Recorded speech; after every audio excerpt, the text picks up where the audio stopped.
How do you say yellow in Spanish? The word yellow in Spanish is amarillo. Amarillo. For example, el sol es amarillo. El sol es amarillo. The sun is yellow.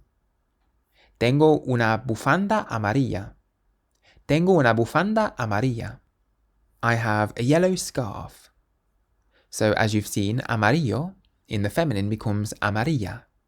And in the plural, you add an S, so you get amarillos and amarillas. For example, una flor amarilla.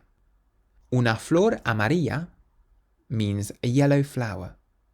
But then, los plátanos están amarillos. Los plátanos están amarillos means the bananas are yellow. Esa casa amarilla es preciosa. Esa casa amarilla es preciosa. That yellow house is lovely, or that yellow house is beautiful. So if you want to say yellow in Spanish, you say amarillo. And if you want to learn to speak Spanish, you can get my course 3 Minute Spanish by going to www.3minlanguages.com. Use the code WELCOME at checkout for a discount. Gracias.